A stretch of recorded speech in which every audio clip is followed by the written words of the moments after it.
Leo algunas preguntas, no sé si vamos a contestar todas, pero lo que podamos. Una duda es, en caso de superar el monto del premio, acreditar aportes de capital, bienes o servicios o cartas de intención de terceros. Esto dice las bases. Y la duda es, dispongo del dinero obtenido por ganar el concurso, pero no puedo hacer publicidad dentro del cortometraje. ¿Cuáles podrían ser esas cartas de terceros que menciona el anexo 3? Bueno, medio que es tu problema, digamos, si tu presupuesto es mayor, claro, si tu presupuesto es mayor a lo que te dicen las bases que te van a dar de premio, vos tenés que demostrarle al Inca que tenés forma de conseguir esa plata, no con publicidad, sino con alguien que tenga ganas de poner plata en un corto que no va a ser tuyo como productor, es un corto del instituto, ¿sí? Entonces es vos como director o quien sea, un familiar o alguien que tenga ganas de poner esa diferencia que hay, entendiendo que esto no es muy comercializable, ¿no? O sea, no hay muchas chances de comercializar, entonces es medio como una inversión, sí, decís.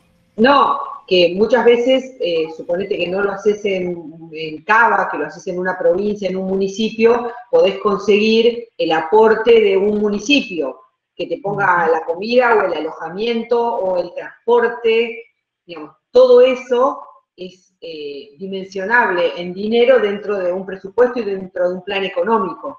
Es más fácil que un municipio quiera poner plata que una empresa, o podés conseguir un canje a cambio de una placa al final, pero no podés prometer nada porque no sos el productor, como dice Juli. Sí podés conseguir esto, aportes de un municipio, de una fundación porque la temática le interesó, ese tipo de cosas sí. Sí, tal vez ahí se puede destacar que si no fuese el concurso de historias breves, lo vamos a ver más adelante cuando veamos plan económico, si no fuese el concurso de historias breves en el cual el Inca es el productor, el dueño de esta obra, y fuesen ustedes los dueños de esta producción, esos aportes de terceros podrían ser aportes de terceros que ponen dinero en efectivo, aportes de terceros que ponen equipamiento o aportes de terceros que ponen trabajo. La cuestión es ¿por qué lo ponen? Porque van a participar de las ganancias de esa producción. Se convertirían en lo que vamos a llamar, en el durante y sobre todo en ese encuentro, productor asociado. El problema es que como ustedes no son los productores, dueños, responsables, artísticos, legales y financieros de este proyecto, no pueden prometerle a nadie una participación sobre unas ganancias que no son de ustedes. ¿Sí? Entonces no hay un negocio que proponerle a ese productor asociado, porque un productor asociado no es un prestamista, no es un inversor al cual tenemos que devolverle el dinero con intereses, sino que corre un riesgo. ¿Sí? Decide participar de la producción, hacer un tipo de aporte dimensionado en un monto de dinero, sea que lo aporte en efectivo, en especie o en trabajo, para participar de las ganancias. ¿Puede recuperar esa inversión? Sí. ¿Puede ganar menos que esa inversión? También. ¿Puede ganar más que esa inversión? También. Es un riesgo. ¿Sí? La cosa es que acá Historias Breves no puede tener productores asociados. Por lo tanto, aparecen todas estas imágenes que presentaron las chicas. Un aporte de un municipio, un aporte de una entidad, pero sin fines a fondo perdido, digamos. Es como alguien que quiere participar del proyecto, como decía Ceci, por la temática, porque los quieren a ustedes, porque apuestan a ustedes, pero no es que hay un negocio que proponerle a esa... Hasta te diría quizás con un interés turístico. Digo, alguien puede decir, promociona mi localidad y entonces aporto porque muestra la localidad donde va a ser rodado o porque me sirve para decir que en esta localidad se filma y se filma cómodamente y es todo fácil de hacer. Digo, puede tener hasta que ver con eso y no con una intención de ganar dinero. A ver, yo la experiencia que tengo en general cuando uno labura fuera de Capital Federal y se va como a otros municipios, en general, si uno entabla como una relación con la municipalidad tiene intención de que vos hagas el corto ahí, por más chiquito que sea el corto, porque vos no dejás de estar invirtiendo plata ahí en el pueblo, ¿sí? Al margen de que lo movés y que la gente después va a ver imágenes del pueblo y el pueblo se hace un poco más visible, no deja de ser un grupo de gente que se va a instalar ahí y que va a gastar plata en el lugar. Entonces muchas veces la municipalidad participa, aunque no sea con plata, participa tal vez con vales de comida, vales de combustibles, con algún alojamiento, hace pequeños aportes que eso se traducen en aportes dentro del presupuesto. Entonces, nosotros podemos, o sea, tenemos que cuantificar esos costos, porque tenemos que cuantificar el costo de alojamiento, aunque la municipalidad lo aporte, y podemos meter una nota de la municipalidad diciendo que la municipalidad va a aportar alojamiento, vales de comida, etcétera, equivalentes a un valor de, y le ponemos el equivalente del valor. Entonces ya con eso acreditamos que ese excedente que nosotros teníamos dentro del presupuesto lo va a estar poniendo la municipalidad. El Inca no va a decir esto es más creíble o menos creíble. El Inca es como nuestros papás cuando decimos voy a bailar y me voy a dormir a la casa de Menganito y en realidad me fui a bailar. O sea, el Inca me va a creer porque yo estoy presentando todo eso en carácter de declaración jurada. Digo, yo todo lo que estoy presentando estoy diciendo que es cierto.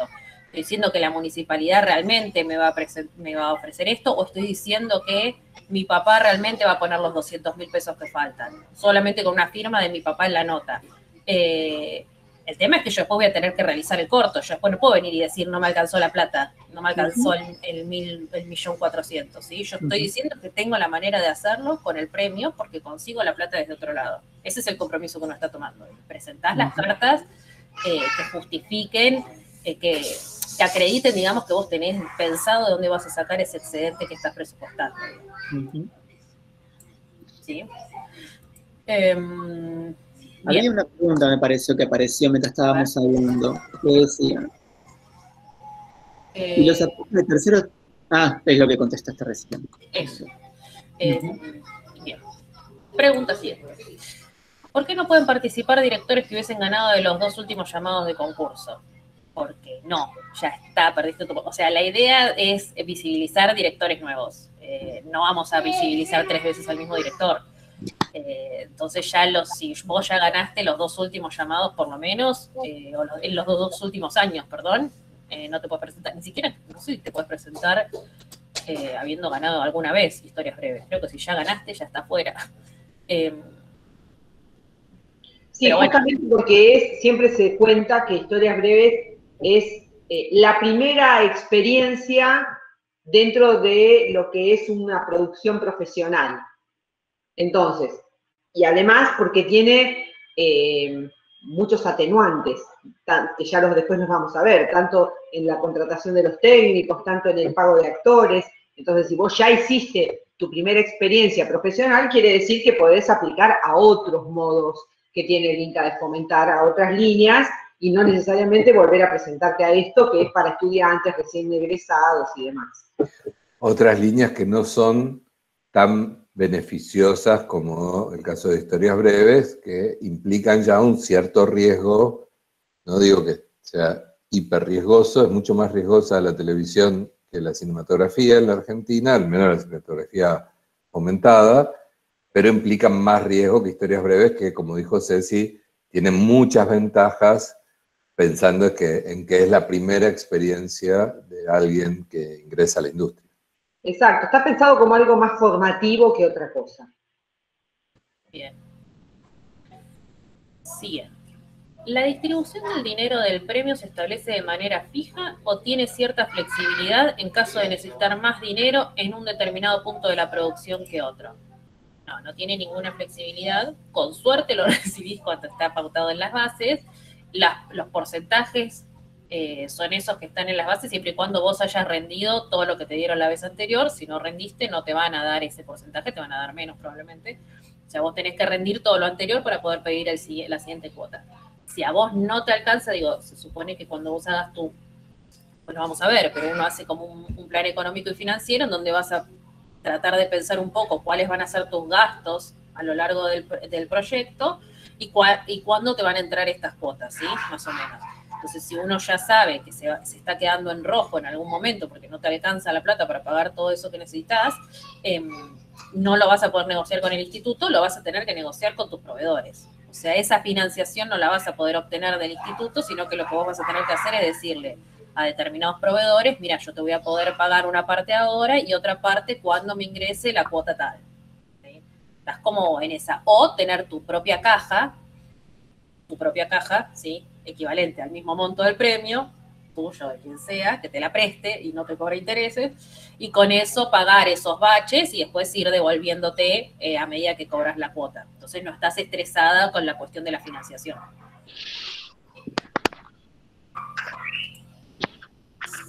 Sigo. Para el cobro de la cuota 4 es necesario entregar la lista de diálogos codificados en tiempos de proyección. La consulta es, ¿qué es un diálogo codificado en tiempos de proyección y quién es el responsable de hacerlo? Diálogos codificados en tiempo de proyección quiere decir con timecode, pero traducido al castellano. O sea, lo que quieren es la lista de diálogos con timecode, con el tiempo en el que aparecen en pantalla, ¿sí? Yo tengo que decir, en el minuto 13 aparece un diálogo que dice, hola, soy Martín. En el minuto 14 aparece un diálogo con segundos y todo, ¿sí? ¿Quién lo hace? Hay gente específica que hace claro, subtítulos o closed caption o lo que sea, y si no, lo puede hacer uno mismo. Si uno no lo quiere pagar, teniendo más o menos la idea, es un archivo de diálogo, se hace en un Word o se hace en un TXT, solamente que uno tiene que tener en cuenta cuál es la formalidad técnica para escribir el timecode y las líneas que van a continuación. Pero vos decís, lo hace uno mismo. Cuando decís lo hace uno mismo, ¿a qué te referís?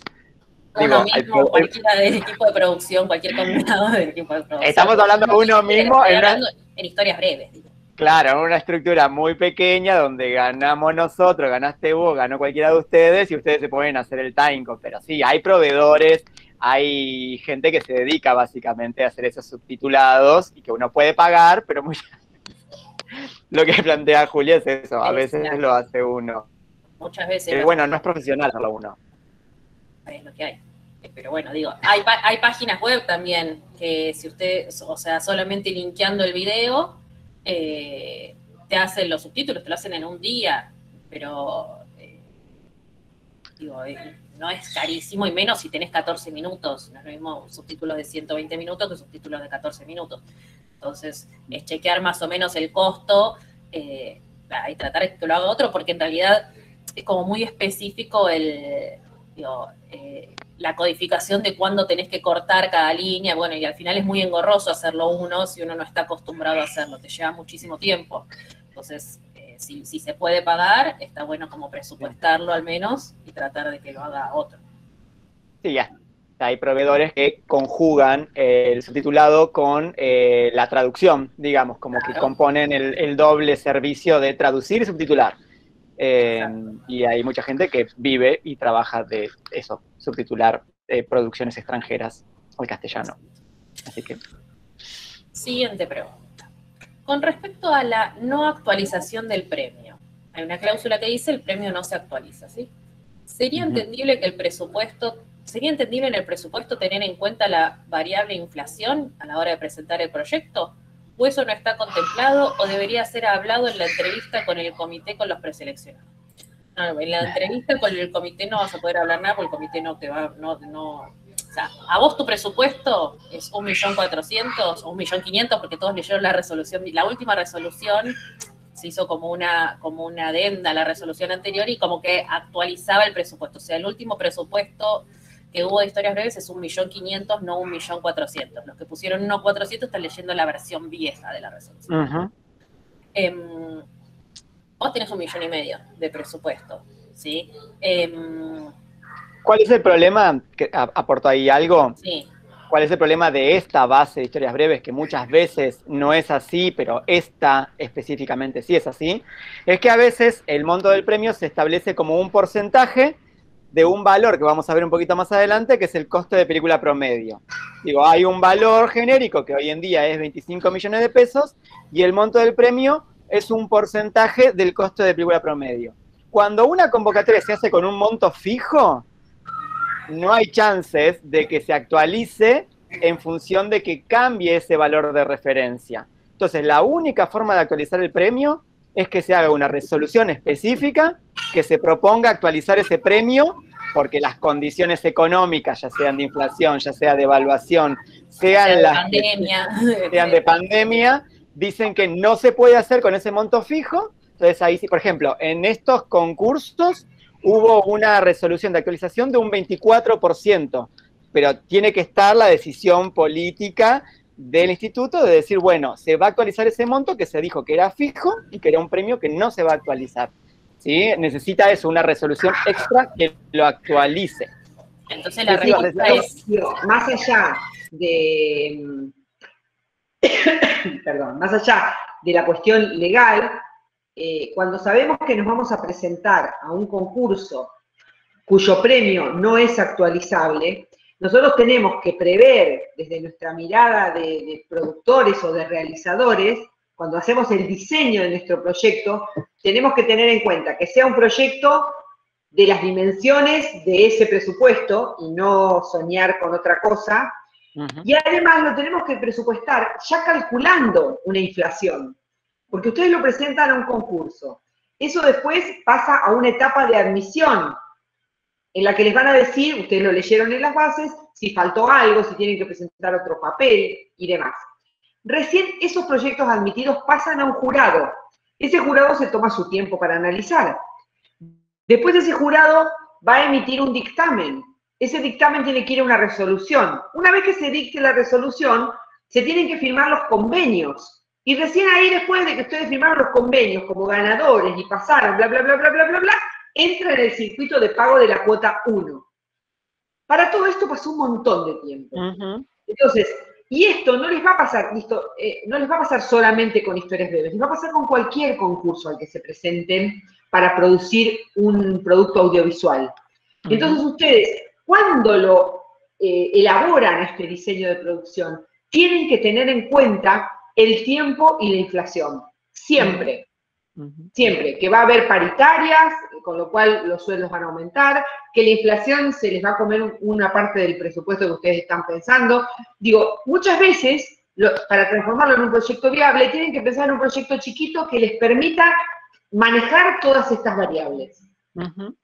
Porque después no pueden ir al Inca a decir, no me alcanza, necesito más plata. A, no les van a dar más plata. B, si no lo resuelven ustedes, la van a tener que devolver a la que ya se gastaron.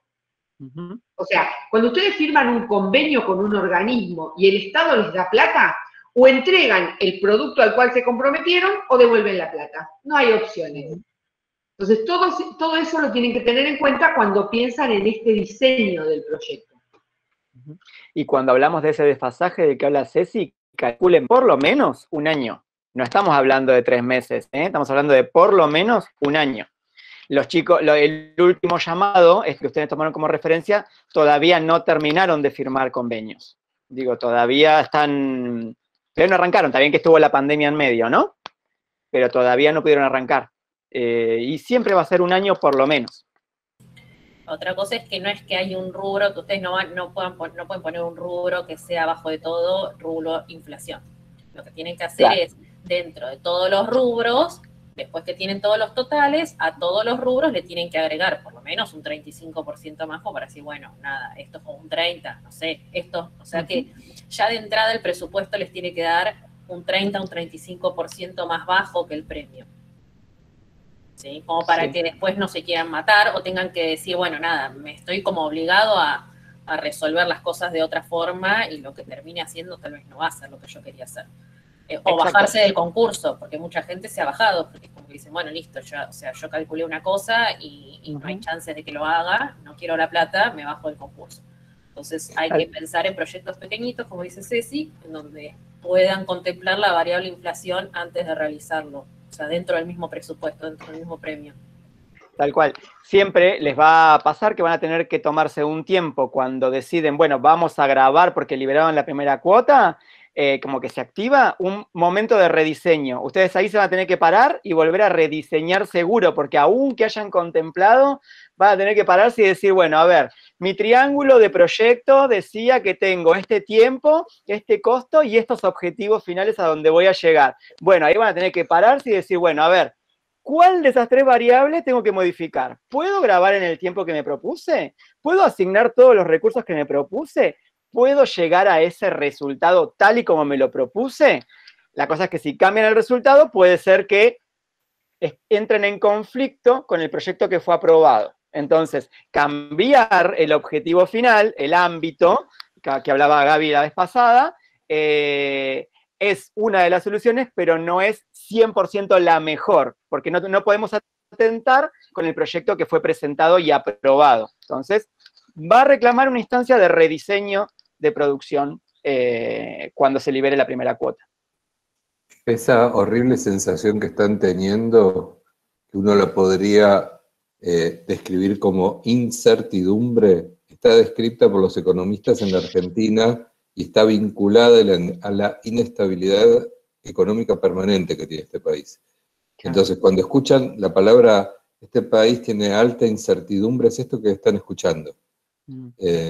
Podés ganar el concurso y decir, mira, la verdad que no puedo. Así, no queda otra. En algunos casos especiales, digo, ponele, lo de la pandemia, realmente están evaluando que muchos de estos concursos que no firmaron contrato por una cuestión de pandemia, y bueno, están evaluando las posibilidades de nada, ajustarles el presupuesto, porque está claro que el que armó un presupuesto para el 2019, que tiene que filmar a fines del 2021, no le va a alcanzar la plata. Ya daron 2 años ya. Entonces, están evaluando esas cosas. Pero bueno, a veces nada, es con el premio tal cual está y hay que calcularlo de antemano, porque si no, probablemente por ahí no llegás, digo, o te metes en un lío o tenés que renunciar al premio. Bueno, a ver. Siguiente pregunta. ¿A qué se refiere a utilizar sí o sí un seudónimo? ¿Por qué no el nombre real o legal del realizador? El seudónimo es en la instancia de presentación al concurso. Hay muchos concursos que para que el jurado no tenga preferencia por un amigo. ¿Sí? Entonces todo el mundo se tiene que presentar con seudónimo para que nadie sepa quién es, por un amigo, por un director pseudo conocido o lo que sea, digo, para que nadie sepa quién es el que se está presentando a la hora de evaluar los proyectos, que tenga las mismas chances, un desconocido total, de una persona que tiene relativa alguna carrera, tal vez. Algo de pero una consulta, siendo un amigo, no podría, digamos, yo soy amigo de un juez, bueno. Y digo, bueno, me voy a presentar con el seudónimo Fulanito de tal. Entonces, cuando mi amigo juez ve Fulanito de tal, dice, este es mi amigo. Está bien, Entonces, pero tu amigo no va a ser el único, no va a ser el único. El único jurado. Claro. Pero podés conocer a todo el jurado y avisarle a todo el jurado, digo, no vas a ser el primero que lo hace. Sí, igual, o sea, esto también se refiere a un tema de trascendencia. Capaz que alguien se presenta a Historias Breves después de tener una carrera profesional, no sé, en la realización de videoclips, y tiene alguna prensa personal o es un artista conocido. Cambia las relaciones de evaluación por el nombre de la persona. Entonces, más allá del problema del tráfico de influencias y la amistad, no está bueno que la gente evalúe digamos, teniendo en cuenta el nombre en este caso. Este es un concurso de inicio. Por el contrario, en muchos de los otros fomentos del instituto te piden, por favor, los antecedentes de todo el equipo, quiénes son, a quiénes vas a contratar, porque eso nos da seguridad. Pero en esta instancia, que es un concurso y que es muy masivo y que es de inicio, se establece esta norma. Está bien, gracias. Seguimos. ¿Qué significa? La liberación de las sumas aportadas por el organismo estará sujeta a disponibilidad presupuestaria. Bueno, esta es una de las partes más mágicas, están todas las bases de todas las convocatorias del instituto. Significa que si bien el instituto tiene pautadas, no sé, 4 cuotas o 5 cuotas con determinado porcentaje según la etapa del proceso, puede ser que vos hagas todo lo correcto, digamos, para recibir la cuota que te dan antes del inicio de rodaje, y el instituto no tiene plata. Y en vez de dártelo en la semana en la que vos lo estabas esperando, te llega 3 o 4 o 5 semanas después, porque el instituto no tiene disponibilidad presupuestaria para dártelo en este mismísimo momento.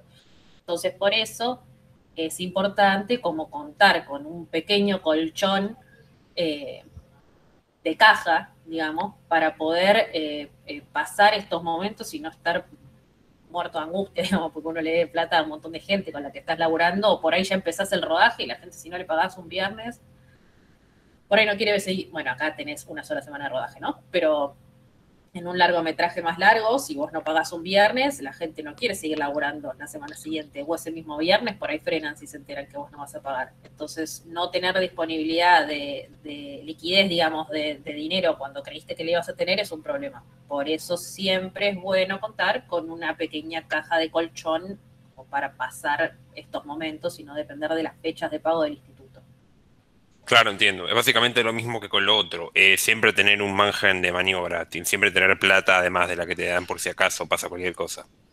Y sí, en este caso es más fácil porque por ahí no es tanta plata y entonces vos decís, bueno, por lo menos puedo tener del 1.500.000, 500 disponibles, como para decir, bueno, voy poniendo cuando necesito y después lo voy recuperando.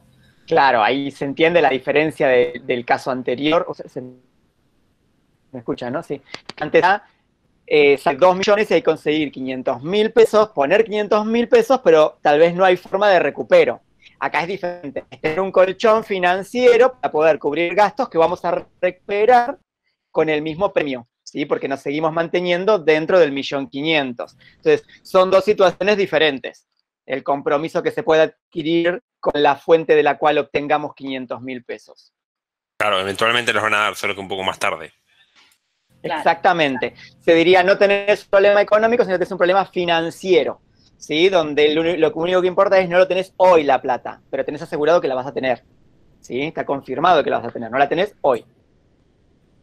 Sí, atentos que, digo, tener un colchón financiero que, salvo que sea propio y que uno tenga la decisión voluntaria de invertir en eso, cuando alguien inmoviliza un capital que la podría tener en un plazo fijo, durante esos 6 meses que ustedes van a estar trabajando, la verdad es que lo mínimo compensatorio sería tener en cuenta devolver el dinero más el interés del plazo fijo, y eso es más dinero que el dinero neto aportado. Sí. Claro, si hay que pedir un préstamo, no sale a cuenta. Exacto. ¿Cómo? Si hay que pedir un préstamo, tal vez no sale a cuenta porque hay que pagar intereses. Es que un préstamo va a tener todavía un costo más alto que que alguien te preste al valor de lo que le van a retribuir en un plazo fijo. Sí, a ver, a mí, por ejemplo, mi papá me ha prestado plata para producciones y lo que hacemos es eso, es tipo, bueno, vos me prestás, yo calculo que esta plata que vos me estás dando ahora yo te la voy a devolver en un año o en 8 meses, ¿sí? Porque entonces calculo cuáles serían los intereses si mi papá pusiese esa plata en un plazo fijo por 8 meses y lo que yo le devuelvo es eso más los intereses, entonces él no perdió plata y yo pude hacer el proyecto sin querer morirme porque no me alcanzaba la plata nunca, ¿sí? Pero bueno, son detalles a pensar y a tener en cuenta. Tengan en cuenta el tema de lo que se llama costo financiero. Costo financiero. Exacto. Sigo. Dice, el instituto pide que todo el mundo firme al presentarse una declaración jurada 2583-2009 con firma certificada. Y la pregunta es, ¿por qué se pide esta declaración? La declaración jurada dice simplemente que leíste las bases del concurso, que no tenés deudas con el Inca y que cumplís todos los requisitos para presentarte al concurso. Es más que nada para asegurarse que la gente lea las bases y que no estemos analizando proyectos que después en un punto no pueden ser seleccionados porque les faltan requisitos administrativos tal vez, ¿sí? Como cuestiones... para organizar cuestiones administrativas, ¿sí? Para asegurar, para que no tener que estar, porque yo cuando evalúo todo el proyecto tal vez no me pongo a chequear si la persona que se presentó presenta deudas con el instituto. Eso sí, y además, por ejemplo, no quizás en este concurso, pero en otros concursos, se me viene ahora un concurso en particular que tuvo mucho problema legal después. Era sobre la base de un cuento. El autor del cuento había cedido los derechos para la presentación al concurso. Entonces, cuando el productor se presenta, firma esta declaración jurada. Una vez que ganaron, el autor del cuento dijo que él desconocía las bases, que él no aprobaba las bases del concurso. Pero el que había firmado era el productor. Y el productor se presentaba al Inca todo el tiempo a decir, pero yo lo quiero hacer igual. Y nosotros le decíamos, pero las condiciones están dadas en que el autor firmó la autorización y la autorización dice expresamente que es para la presentación al concurso del Inca. Entonces, no puede ahora desconocer y decir que no, que lo que van a hacer es una versión que él apruebe y que no sé qué. Digo, se generó todo un problema legal y fue subsanado porque estaba esta declaración en la que el productor había firmado que decía que él aceptaba las bases y condiciones del concurso y demás. Después es un problema, digo, porque lo que planteaban era que el problema era del Inca, y en realidad el problema era entre el productor y el autor de la idea original, del cuento. No estaba el Inca en el medio, porque lo que el Inca pide es, vos te presentás, firmame una declaración en la que reconoces las bases.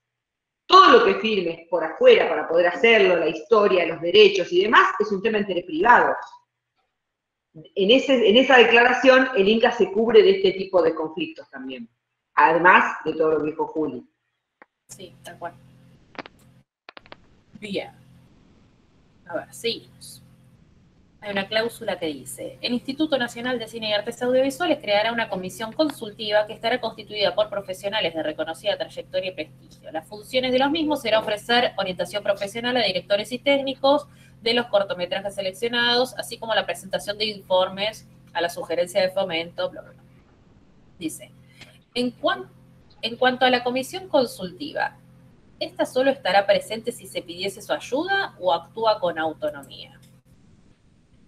Por ahí la querés contestar vos. La comisión consultiva es, a vos te van a asignar probablemente alguien que haga un tutor como que haga seguimiento de tu proyecto, y vos vas a tener que estar informándole, porque en muchas etapas no vas a poder avanzar si no está presentado el informe de tu tutor que dice está ok y ellos están avanzando ok. Estoy viendo lo que están haciendo y está ok. Claro, esta comisión consultiva, perdón. Sí, dale. No, Ceci, dale.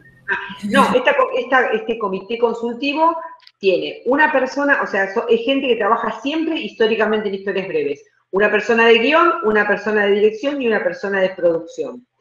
Entonces, ellos se basan en los informes que van recibiendo. Cuando notan que puede haber algún inconveniente o ven en el diseño de producción que pueden hacer algún aporte, entonces se comunican con el productor o con el director, o convocan a quien sea, o al guionista, o al director, o al productor.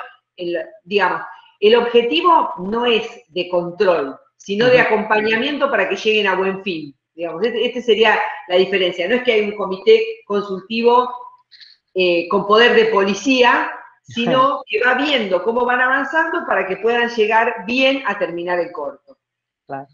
Si bien, bueno, tenés que hacer los informes y básicamente vas dando esa aprobación y ese visto bueno, la verdad que la relación que se arma es más de guía, de consulta, de cómo resolvemos esto, que hay una resolución que prevea esto, tratás como de guiarlos dentro también del universo de las etapas del proyecto, de la documentación que hay que presentar para liberar cada una de las cuotas. Pero hay una relación de compinche de policía, o por lo menos de consulta de policía, como es.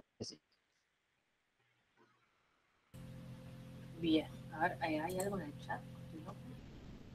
No. Sí. La mención en la presente de las resoluciones Inca 439-2014, 1-2017 y 4-2017 debe entenderse como la obligación de dar cumplimiento a los dispuestos por las mismas o aquellas que las reemplacen en el futuro. ¿Qué quiere decir esto? Que ustedes deben entrar a Infolec. Si no conocen Infolec, es muy fácil de manejar. Ponen resolución, el número de resolución y ponen organismo Inca. Y les va a salir la norma, ¿sí? Está el texto completo de la norma, el texto actualizado de la norma. Ustedes siempre, o sea, se comprometen a cumplir con esas resoluciones o cualquiera de las resoluciones que reemplacen y modifiquen a estas en el futuro mientras estén haciendo el corto. Entonces, tienen que tener en claro cuáles son las resoluciones. La 1.17, que es el plan de fomento. Claro, es el régimen de fomento, y la 4.17, por ejemplo, como la más clara, es el protocolo de copia A. Claro. Entonces, ¿qué quiere decir? que ustedes saben porque tienen que ir a buscar el protocolo de copia A, leerlo y establecer, bueno, cuál es el material que tienen que entregar una vez que terminen con todo el proyecto, cuando lleguen a la instancia de copia A. Bueno, el protocolo de copia A básicamente les va a decir en qué formato entregar, en qué soportes entregar, cómo debe estar codificado el sonido, el soporte de resguardo en LTO, el DSP o el render full en un disco rígido, bla, bla, bla. Digamos, es como es eso, son las condiciones de entrega, que es muy importante leerlas desde el día 1, cuando empezamos a armar el diseño. ¿Por qué? Porque muchas tareas van a estar condicionadas por ese finish. Y muchos recursos, procesos de postproducción, material virgen, va a estar condicionado por ese finish. Entonces, si no sabemos dónde vamos a terminar, difícilmente podamos diseñar cómo llegar a ese fin. ¿Sí? Entonces, el final es el principio. Sí, Iba a decir algo parecido a lo que dijo Ale respecto a la 439. La 439 refiere al modo de rendir el dinero que ustedes reciben. Entonces, pasa lo mismo que con el finish. Yo de entrada tengo que saber cómo lo puedo gastar, cómo lo voy a rendir, qué no puedo rendir, qué no puedo hacer con ese dinero. Tal cual. Y todo eso está en esa resolución. Tal cual. O para que me reconozcan el costo de tal rubro, tengo que presentar tal documentación. Por lo tanto, tengo que saber que cuando voy a contratar ese recurso, tengo que tener en cuenta que tengo que hacer toda esa documentación, porque recién ahí se me va a reconocer el gasto hecho. Y eso hoy les puede parecer como muy tonto y después es un dolor de cabeza. Sí, no, y además porque ustedes están acostumbrados a hacer los cortos de la facultad, en la que todos ponen plata, y la rendición es un masomenismo para que todos sepamos en qué la gastamos. Pero cuando los fondos son del Estado, el ticket tiene que tener determinadas características. Si alquilaron algo, tiene que haber un contrato, no solo una factura. Digamos, hay un montón de condicionamientos que hacen justamente, y este concurso tiene eso, porque les va a pasar toda la vida en la producción audiovisual esto, que es el aprendizaje de entender cómo se rinde un dinero que es de un organismo oficial. Porque a su vez el INCA tiene auditores que chequean qué pasó con el dinero que tenía el INCA. Entonces, yo se lo di a Julia. O sea, el Estado, yo INCA, tengo una auditoría. Yo hago un concurso, gana Julia, le doy el dinero a Julia. Julia hace la producción audiovisual. Entonces yo tengo como comprobante, no, mirá, hizo la producción audiovisual. La auditoría me va a decir, está bien, pero ¿cuánto le salió? ¿En qué lo gastó? Y yo le presento un ticket de estacionamiento que no tiene ningún controlador fiscal. Y entonces el INCA va a decir, no, este no sirve. Listo, este costo no está reconocido. Un costo no reconocido es guita que tienen que poner ustedes del bolsillo de ustedes. Entonces es muy importante tener en cuenta toda la documentación que necesitamos presentar para que nos reconozcan ese costo. Exacto. Y cualquiera de estas resoluciones se puede modificar, por eso están linkeadas las resoluciones y no el detalle de la copia A se entrega así, porque si no queda grabado en esas bases y por ahí hay una modificación técnica de lo que se espera para las copias A, para el momento en el que yo tengo que entregar, entonces no voy a las bases de mi concurso, sino que voy a las bases del protocolo de entrega de copia A que se actualizaron. ¿Sí? Ahora vienen cosas muy interesantes, Jule, en las preguntas que quedan. A ver, me da miedo. No, las partes se someten a una, dice, es como una afirmación nada más. Para todos los efectos de las presentes bases y condiciones, las partes se someten a jurisdicción de los juzgados de lo contencioso administrativo federal con sede en la Ciudad Autónoma de Buenos Aires. Nada, no hay una pregunta, simplemente es una indicación de que si hay alguna discrepancia en la lectura de esas bases entre el instituto y quien firma, o quien aplica, se establece un lugar donde se va a definir legalmente un juzgado en el cual se va a definir o se va a resolver si eso no se puede resolver desde la lectura misma de las bases. Pero no hay como ninguna pregunta ahí específica, simplemente es determinar un juzgado específico donde se ingresaría ese problema. Pero las que vienen son como las interesantes. Sí, hay una serie de preguntas que yo en realidad no entendí y anoté quién las preguntó, pero me parece que recién abandonó el chat, abandonó esto, entonces no sé si tiene sentido. ¿Está Tamara Díaz? No, se fue, ¿no? ¿Estás acá, Tamara? No, me parece que salió justo antes de que leamos sus preguntas y no estoy segura qué quiso decir. Voy a pasar a las siguientes. ¿Qué pasa si presento mi proyecto con alguna falla antes de 10 días del vencimiento del concurso? Igualmente me dan 10 días para arreglarlo, como decir, bueno, porque las bases dicen, si mi presentación tiene algún faltante o alguna falla, me van a llamar y me van a decir, te falta esto y esto, o esto lo presentaste mal, tenés que 10 días para volver a presentarlo. Eso lo van a hacer cuando empiecen a analizar todos los proyectos, o sea, una vez que cerró la fecha del concurso de presentación. No importa si vos lo presentaste un mes antes de la fecha de cierre, no lo van a chequear un mes antes, lo van a chequear después que cerraron las bases, o sea que todo el mundo va a tener 10 días nada más para subsanar las faltas o las fallas que haya en la presentación. ¿Sí? Siguiente. Dice, cuando se menciona, de nada. Cuando se menciona la duración máxima, ¿a qué se refiere con rodantes? Los rodantes son los títulos finales, es el cartel de títulos que pasa hacia arriba, o hacia abajo, hacia donde quiera. Sí, que puede ser rodante o no, pueden ser placas. Son los títulos y los créditos. Porque son los créditos que pasan, o sea, son 14 minutos en total con créditos incluidos, eso quiere decir. ¿Sí? Tiki tiki. Dice, como explica, Inca es el productor del cortometraje, pero ¿podría suceder que otra entidad lo produzca a su vez? Puede suceder que otra entidad quiera aportar algo de dinero, pero nunca va a ser el productor. El único productor de este proyecto va a ser el instituto. Por eso decíamos que es como a fondo perdido, que el que aporta, lo aporta porque tiene un interés distinto al ser productor del proyecto. ¿Sí? Y es el único mecanismo de fomento, cuando veamos el Inca ya lo vamos a entender mejor también, es el único de los mecanismos de fomento en los que el productor es el Inca.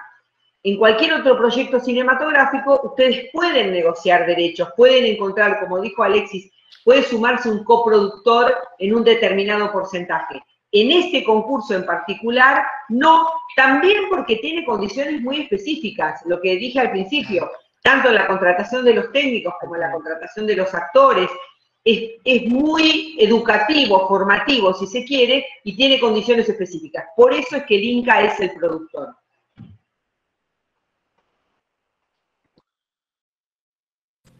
¿Tenés más, Jules? No tengo más. Hay una que había leído y que en un momento, y que ahora no la leí, no sé si es que me la salteé, que había uno que preguntaba si había como una restricción de edad, si podía ser menor de edad el presentante.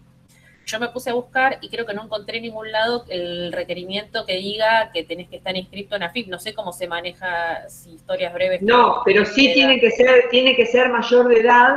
Para firmar y cobrar, supongo. Exacto, porque tiene que tener una cuenta bancaria, porque tiene que tener responsabilidad ante la AFIP y porque para inscribirse como productor presentante tiene que ser mayor de edad. Okay. Bueno, y ahí terminaron todas nuestras preguntas compiladas para hoy. Sé que hay otras, no puse todas porque igual no nos daba el tiempo para mucho más. Si alguno tiene alguna otra pregunta que haya quedado con el tintero, la puede hacer en este momento y la puedo contestar en vivo y en directo. Exacto. Si alguno recuerda hizo alguna pregunta que cree que no está contestada y que tiene dudas, es el momento. Hay mucho silencio, supongo, Gaby, que nadie más tiene más dudas. No sé si les parece que ya que estamos con historias breves, ¿por qué no vemos el TP y hablamos de la propuesta estética? ¿Les parece? Bueno. Me parece bien. Me parece correcto. Bien. ¿Alguien iba a hablar mientras? ¿Vos, Jules, tenés a mano bases? La estoy buscando, ahí lo hago.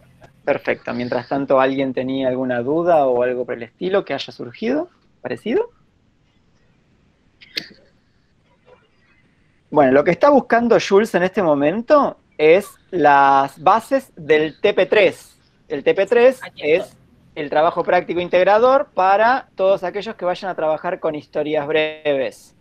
No sé si ya si han descubierto que existía, si lo han recuperado.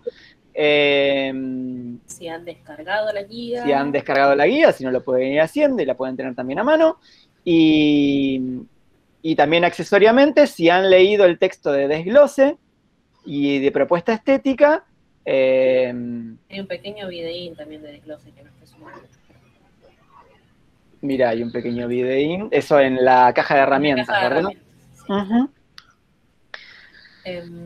Bueno, ¿vos querés decir algo más? Si no me equivoco, el texto de desglose que tenían para leer es, algunos ya lo habrán tenido, ¿no? O lo habrán usado en algún momento, ¿puede ser? ¿O no? ¿No se lo encontraron en diseño de ninguna manera? ¿Alguien lo leyó? Claro, esa es la pregunta primera. Claro. Había que leer Yo el lo texto leí. de desglose, empecemos de la base. Bien, Joaquín. Yo lo leí. Perfecto. ¿Y El lo que no conocían? leyó, ¿Lo conocían, no? ¿Es nuevo? Para mí es completamente nuevo, jamás había escuchado que se tuviera que hacer un desglose de un guión. ¡Wow! Para no la solo el furia, texto es nuevo. para las furias de Gabriel. Tremendo, sí. tal Era lo cual. peor, era Lo lo peor, lo era lamento mucho. lo peor que podías decir, Joaquín. Perdón. Ay, no. No, Joaquín, no, está bien, es buenísimo No. saberlo. sin Claro. que escuchemos esto y sin que se esté grabando y que quede está solo grabando. entre los 61 que estamos acá. ¿Con quién cursaste, Pablo? Campos Trilnik. Claro. Ah, ok. Sí, sí. Ok. Tienen licencia. Ahora entienden todo. Tienen licencia. Claro. Ahora entienden todo. Me gusta Campos. No, Sí, no, claro, está claro, bien, está bien. No, obvio, no, no. Claro, es que es muy experimental. Que tal vez por Claro. eso no son tan estrictos con desglosar un guión parte por parte. Sí, Por eso, tiene una licencia que puede comprenderse que no modo de conozca abordar la su materia. concepto. Sí, Pero en igual, los contenidos mínimos debería eso, estar perdón, desglose. quería hacer ese pie de página porque, digo, más allá de la forma en la que tratan el desarrollo artístico de proyecto audiovisual, eso tiene total libertad de cátedra para encararlo como quiera, Alexis dijo algo que es muy claro, que es, esos contenidos están en los contenidos mínimos y por lo tanto deberían haber sido dados. Porque tengan en cuenta lo siguiente, que un desglose es como una forma sistematizada y estructurada de determinar cuáles son los recursos que necesitamos para poder materializar esa propuesta. A menos que la propuesta sea pura improvisación, pero esa pura improvisación incluya improvisar utilería, improvisar elenco, improvisar técnicos, improvisar movimientos de cámara, improvisar comida, digo, que todo sea una gran improvisación. Improvisar equipamiento, digo, la cámara, la lente, las luces, el movimiento. A menos que sea así pero tan experimental, siempre necesitamos planificar, preproducir, hacernos de los recursos para poder rodar. Por lo tanto, el primer paso para eso es hacer un desglose, ¿sí? Leer el material, que puede ser un guión literario tal y como lo entendemos y como lo conocemos en su estructura clásica, o puede ser un texto, una bajada, una serie de storyboards o algo por el estilo, pero que nos permita determinar cuáles son los recursos que necesitamos para poder convertir esa propuesta literaria o de puesta en escena en un registro audiovisual, en esa materialización audiovisual que luego se va a convertir en nuestra obra. Por lo tanto, es dificilísimo pensar en cómo preproducir sin desglose. Bueno, qué bueno que leí el texto entonces. Sí, claro, porque es la base de la vida productiva. De Es la hecho, base de la planificación. De hecho, el formato de trabajo de desglose en un material de ficción basado en la producción de escenas en locaciones y con determinada cantidad de personajes, digamos, este formato tradicional del que habla Alexis, después que uno hizo una práctica sencilla, puede traspolarlo a otro tipo de mecanismos más complejos o diferentes, digo, donde claramente una instalación videoartística con proyección y, no sé, y producción de contenido simultáneo transmedial probablemente no tenga la misma característica al desglose, pero habiendo comprendido que es necesario establecer una serie de parámetros para la producción, vas a aplicarlo nuevamente para este formato más raro. Digo, y esto es lo que nosotros pedimos que sea parte del contenido inicial. Sí, y también sin irse tan lejos como una instalación o una videoinstalación. Van a ver que con Gabriel y con Ceci, los que trabajan tele, la dinámica de desglose es diferente a Total, la que establece el texto y a la que aplicamos en historias breves, porque hay un texto que está claramente cerrado, donde están organizados en escenas, que después organizaremos en secuencia, donde podemos identificar personajes, utilería, escenografía, tipos de maquillaje. Cuando vean las escaletas o las rutinas de tele, van a ver que es un poquito más abierto el desglose, pero bueno, no es estrictamente así. Entonces no hay que irse tan lejos para ver cómo ese concepto de desglose, después de entendido en esta estructura clásica, empieza a tener otras modalidades. Sí, yo justamente puse el ejemplo tan lejos como para decir que de alguna manera todo formato, hasta uno tan lejano, tiene, aunque sea una lista de recursos y tareas necesarias que lo industrializa. Y es cierto que la tele y el ejemplo con el que vamos a trabajar es bien distinto, y lo que pasa es que es bastante más, si querés, asemejable que el ejemplo que di. Sí.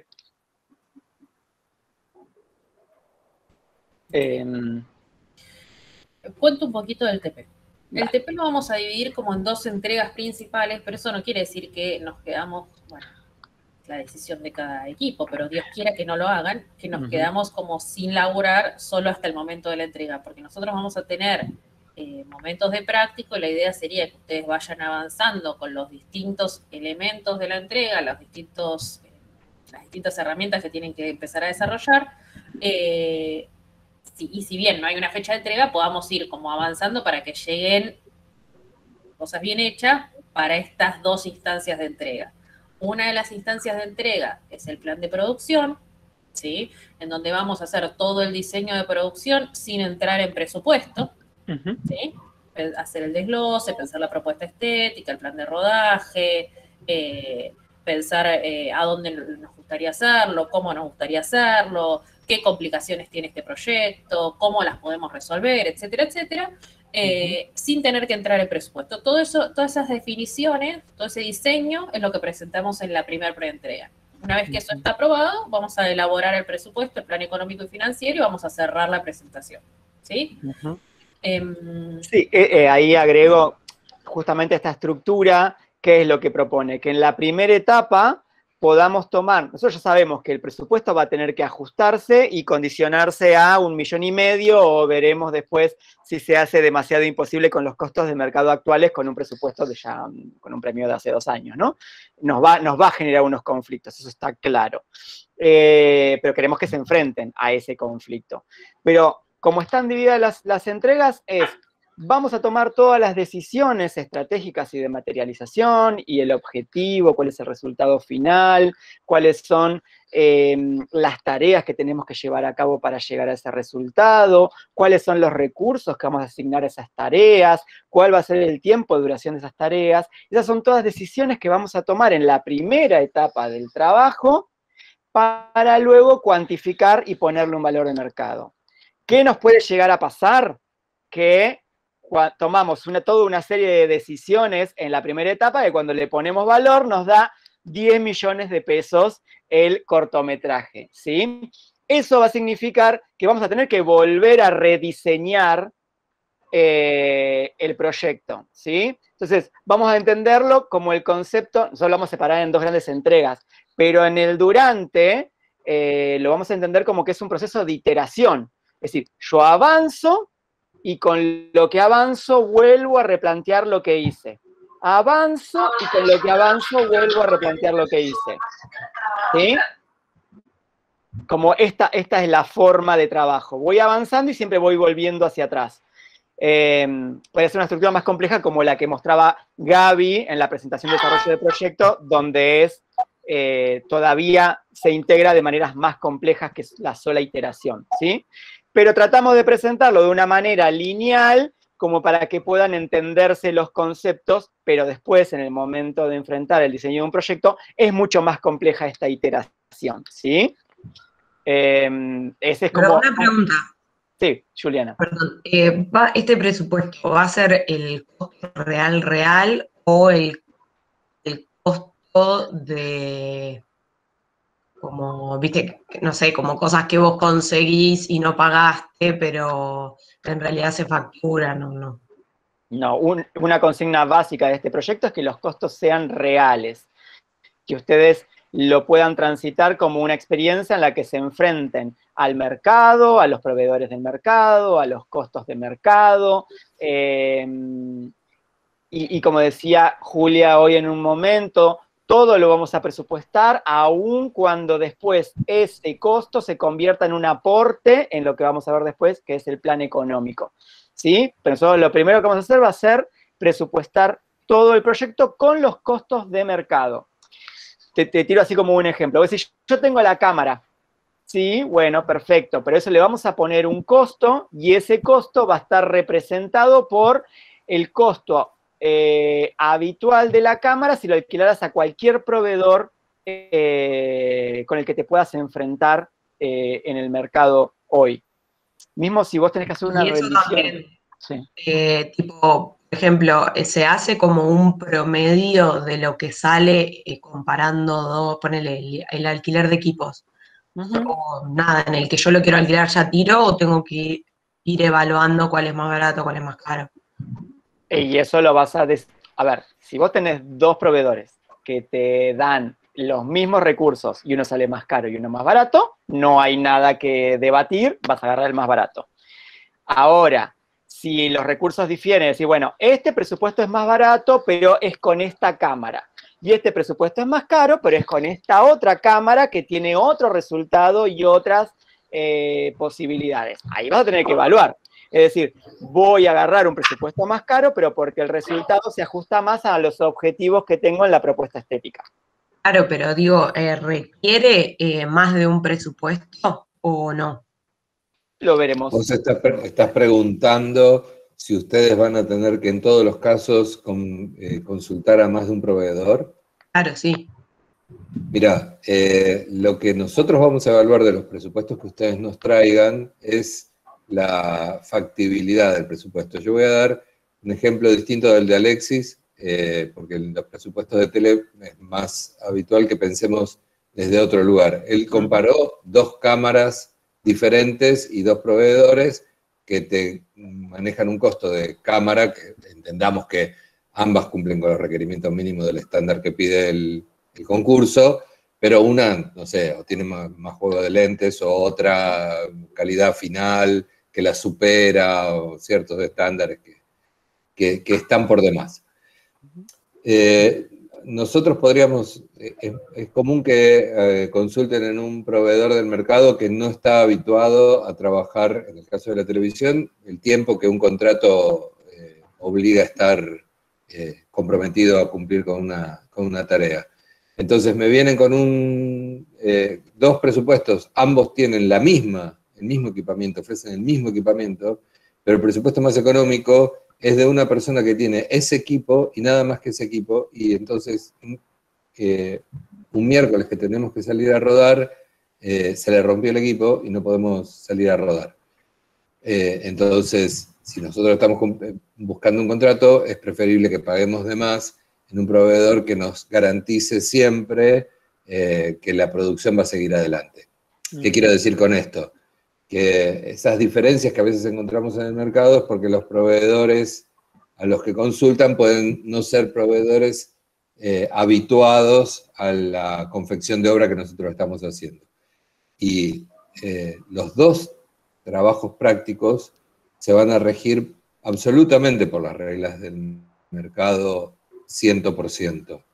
En esta cátedra pretendemos que ustedes hagan este primer ejercicio en las condiciones de la realidad, que si mañana tienen que volver a hacer estas mismas prácticas adaptadas a una nueva condición, sepan qué es fiable y qué no, qué valores son ciertos y qué no, cuáles son los modos de contratación reales y cuáles no. O sea, la práctica es 100% real.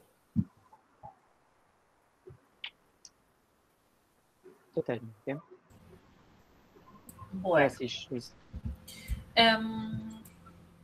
en primera instancia, como para arrancar con el proyecto, me imagino que recibieron en el guión, lo que tendrían que hacer es leer el texto de desglose si no lo leyeron, agarrar el guión, leer el guión y después hacer un desglose del guión, ¿sí? Una marcación del guión como corresponde, según como dice el texto, y unas planillas de desglose. Por otro lado, tendrían que empezar a pensar una propuesta estética, ¿sí? Hay un texto también en la caja de herramientas que habla de propuesta estética, de Pablo Larroca. ¿Larroca? Sí. Sí.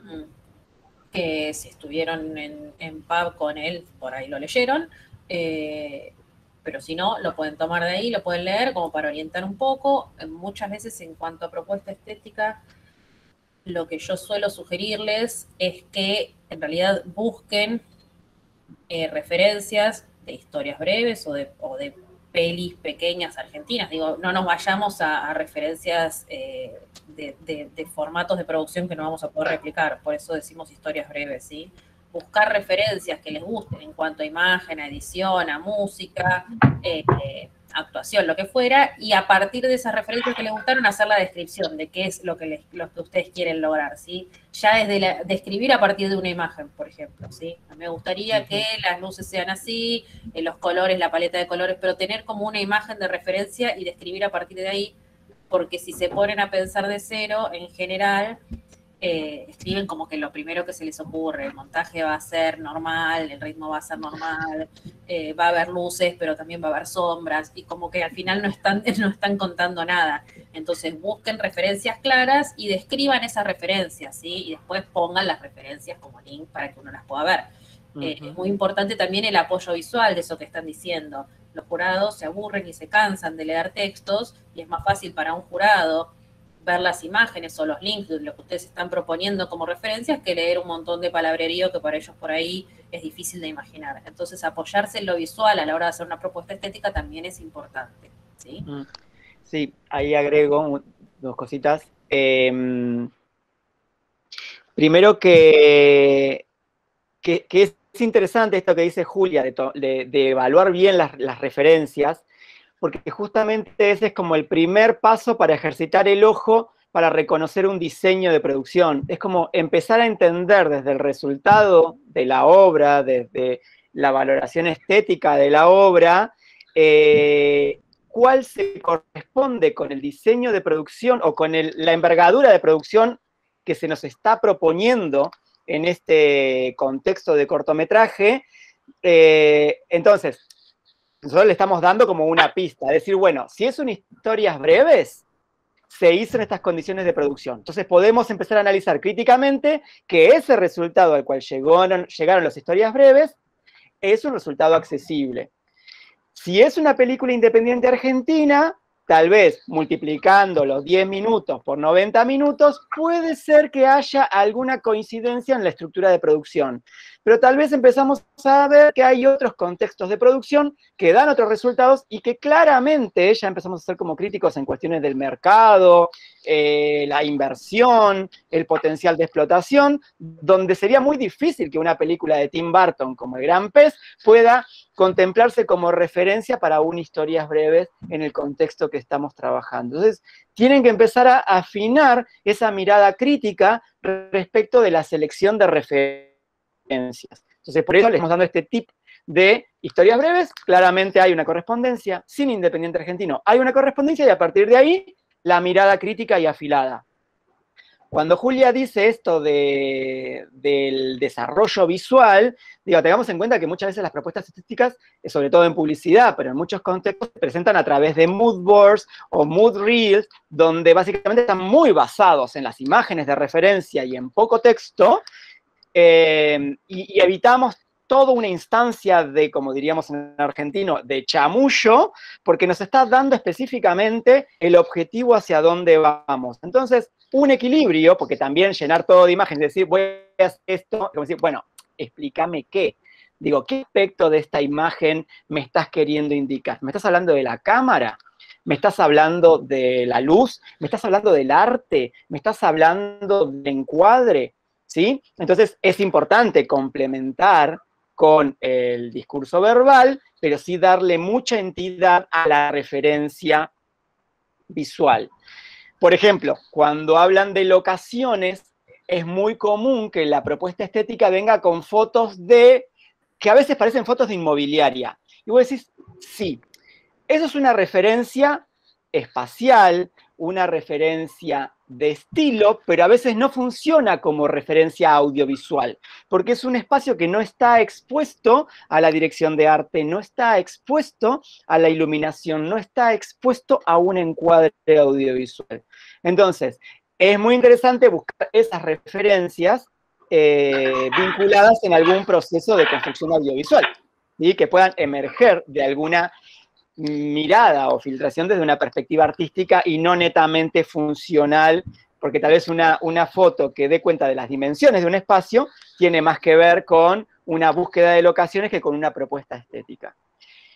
Y por último, para que vos decís, bueno, ¿y qué cuento de la propuesta estética? Para que tengan como tip también, lo importante de la propuesta estética es reconocer cuál es el valor agregado, por un lado, por decir, bueno, a ver, mi propuesta se va a destacar desde la iluminación por esto. Y esto es lo que va a ser el diferencial de mi propuesta. Y la dirección de arte se va a destacar en esto. Pero, ¿cuál sería el plus para darle a la idea de valor agregado? Definir muy claramente decisiones estéticas que podemos empezar a prever que se van a traducir en decisiones de producción.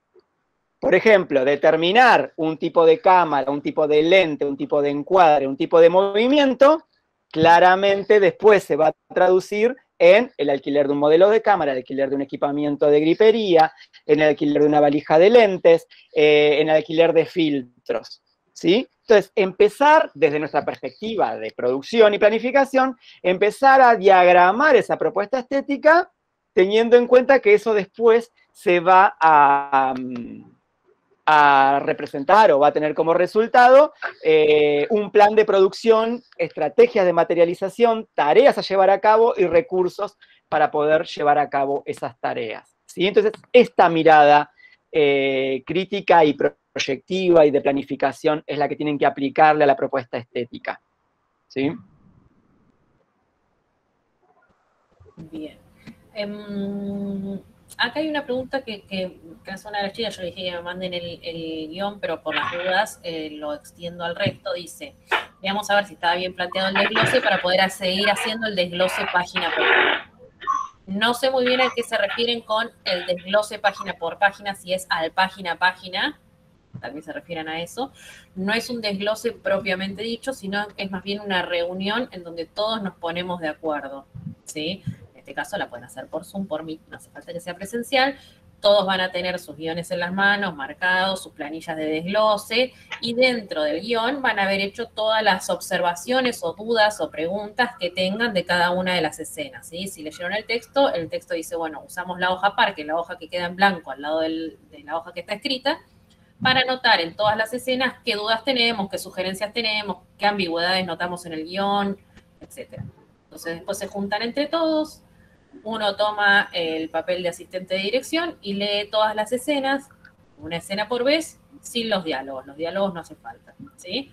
Entonces leen toda la escena y una vez que terminaron de leer la escena, se hace como quien sea que tome la batuta de director, puede hacer como una bajada de la propuesta estética, de lo que se imagina de esa escena en particular, y a partir de ahí todos empiezan a evaluar las distintas dudas que les surjan para la realización de esa escena.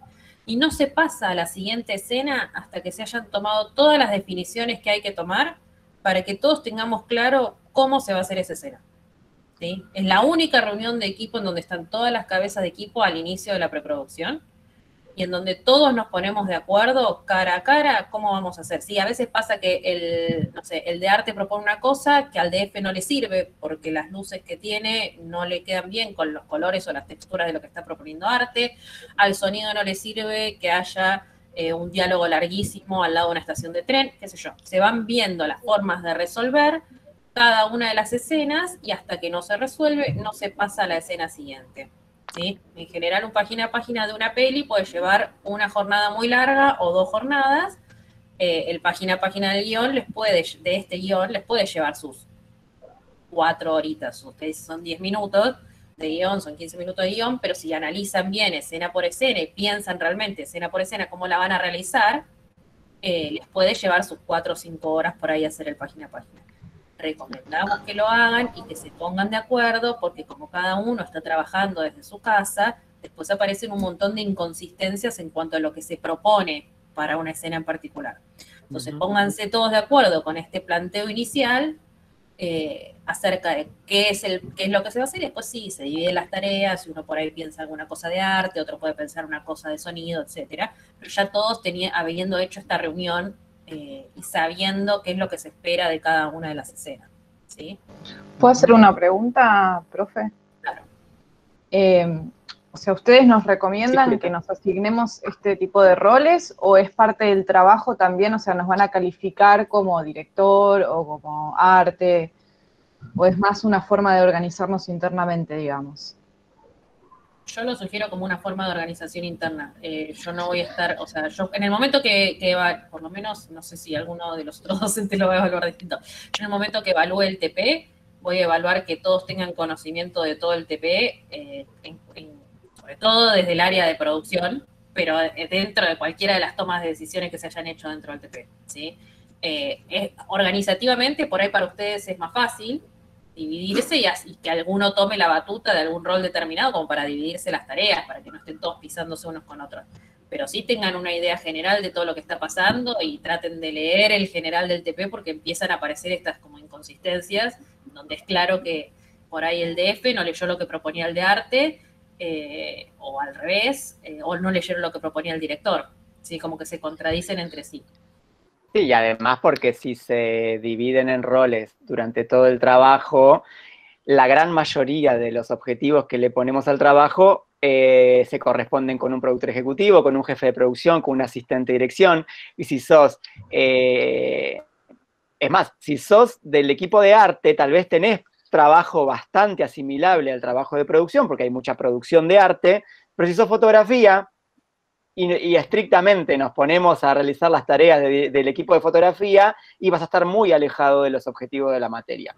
Entonces, sí, o sos sonido y montaje, ponele. tal cual. ¿Por qué me refiero a eso? Porque arte tiene su instancia de producción, maneja una caja chica, busca proveedores, pide presupuesto, hace desgloses, pero fotografía no. Fotografía te baja un desglose de equipamiento y luego producción se encarga de arreglar con el proveedor, arreglar la movilidad, determinar los horarios de entrada y salida, ¿sí? Entonces, es interesante que se organicen para estas etapas más creativas en roles, pero que luego distribuyan las obligaciones de producción de manera equitativa para que todos aprendan en la materia que cumplan los mismos objetivos en la materia y no queden simplemente contándonos que hicieron el diseño gráfico de la carpeta en el coloquio final, ¿no? Como que hay gente que solo hizo el diseño gráfico y después no tocó más nada, y vale un montón el diseño gráfico, pero no son los objetivos principales de la materia,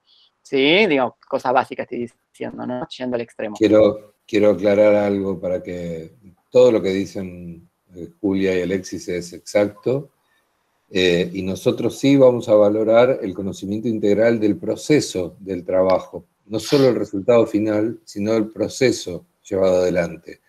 Por lo tanto, es importante que, más allá de, como voy a repetir lo que dijo Alexis, más allá de que se distribuyan tareas de producción para poder hacer más liviano el trabajo, que la información la compartan de manera permanente entre ustedes para todos estar al tanto de los diversos cambios o políticas estratégicas que va tomando el trabajo a lo largo de todo el proceso de desarrollo. Porque vamos a evaluar el conocimiento integral que cada uno de los integrantes del equipo tenga del trabajo práctico que realizó. Esto es muy importante para nosotros. Sí, y que tal vez no lo vayamos controlando en el durante, pero en la última instancia de evaluación específicamente lo vamos a controlar, digamos, con lo cual no dejen para ese último momento empaparse del proyecto porque es mejor llevarlo en el durante, porque ahí es donde realmente van a aprender y además porque aquellos que no siguen el proyecto en el día a día le va mal en la materia. Es imposible que entiendan los conceptos de la materia si no están siguiendo el proyecto en el día a día. En mayor o menor medida, los conceptos que vamos viendo se van aplicando al trabajo. y si logran ustedes ir articulando todo lo que puedan de lo que vamos hablando en el proyecto, todavía les va a ser más fácil llegar a buen puerto con la materia, va a ser un éxito, ¿sí? Así que es estrategia. ¿Mm? Sí, además porque un compañero puede averiguar un presupuesto, pero si después no lo charlan entre todos, si tienen que rediseñar una parte porque no les cierra el presupuesto, por ejemplo, tienen que volver a fase 1 para poder empezar a entender de qué estaban hablando. Sí. Y no pueden hacer aportes creativos tampoco, porque si no sabes cómo viene encauzándose ese diseño, no tenés modo. Entonces, por más que se dividan las tareas, tienen que hacer encuentros semanales donde puedan discutir, proponer, cambiar, no entiendo esto, ¿estás seguro de este número que pusiste o que pediste? Digo, no dar por sentado que si el compañero lo tenía delegado, entonces ya está. Uh-huh. Y es una suma, esto no es matemática. Sí, y eso nada más ahí agrego lo de que no es matemática y es una suma de cosas. Lo que decía Julia, necesitamos que ustedes le den coherencia al proyecto, porque a veces sucede que los únicos que leen el proyecto en su totalidad somos nosotros. Que hay gente del grupo, y a veces nadie en el grupo, recorrió en su totalidad la propuesta, ¿sí? Entonces, como que solo nosotros conocemos las incongruencias del proyecto y eso no puede pasar, ¿sí? Digamos, que no seamos solo nosotros los que leemos la integralidad de la propuesta, ¿sí? Digo. Y además porque es comprender que cuando ustedes se presentan a un concurso, ustedes le tienen que dar la originalidad al proyecto de ustedes para que un jurado que va a leer 300 proyectos o más, encuentre en la historia de ustedes esa originalidad que lo hace recordar y dar ganas de saber y ver más. Y eso se lo dan ustedes. Frente a un mismo guión, puede haber 100 propuestas diferentes. En propuesta estética, en estilo de contar esa misma historia. Digo, una misma historia puede ser un drama, puede ser una comedia negra, puede estar vista desde 1000 puntos de vista. Y eso, esa decisión primera que tomen, hace al diseño de producción general que hagan. Uh-huh. Sí. Perdón, una pregunta. Dale. Susi. Perdón. Sí. Menciona que este es el TP3, pero el TP2 estoy medio perdida con eso. Y segundo, hay una compañera que preguntó que los de TV no hacemos esto. No. Entonces, mi grupo es de TV con María 10. Entonces, que no estaría entendiendo el proyecto de TV, hay dos trabajos, dos TPs integrales o dos trabajos integradores o dos trabajos que desarrollamos durante la cursada. El TP2 y el TP3. El TP2 es de tele, el TP2 solo lo van a hacer los grupos que están con Gabriel y con Cecilia. El TP3 es el de historias breves, solo lo van a hacer los grupos que están con Julia, Guadalupe y conmigo. ¿Sí? Nosotros ahora lo que estamos dándoles como estas indicaciones es, tenemos dos entregas, por ejemplo, la entrega 1 de historias breves, la tenemos pautada para, el plan de producción lo tenemos pautado para el 28 de mayo. Como decía Julia, ¿qué quiere decir? ¿No tenemos que hacer nada hasta el 28 de mayo? No, tienen que ir avanzando porque semana a semana vamos a establecer espacios de puesta en común, consulta, recuperación de dudas. Entonces lo que nosotros les vamos a decir es, bueno, a esta altura deberían ponerse y tener encaminado la lectura del guión, el desglose del guión, el página a página y el desarrollo de la propuesta estética. ¿Sí? ¿Qué quiere decir? Ustedes tienen que armar su planificación. Nosotros les vamos sugiriendo, bueno, a esta altura, por los contenidos que vimos, lo que hemos conversado y lo que le estamos dando para relevar, leer o visionar, bueno, ahora deberían estar por lo menos llegando o encaminándose a, para la semana que viene, haber hecho desglose, página a página y propuesta estética. La semana que viene agregaremos más cosas y agregaremos más cosas para que lleguen al 28 con la entrega 1, plan de producción, que la pueden agarrar en la guía y decir, bueno, va a contemplar todo esto. ¿Sí? Y en el caso de Tele, Gaby y Ceci, ¿qué les decimos? No, lo único que yo voy a pedirles, no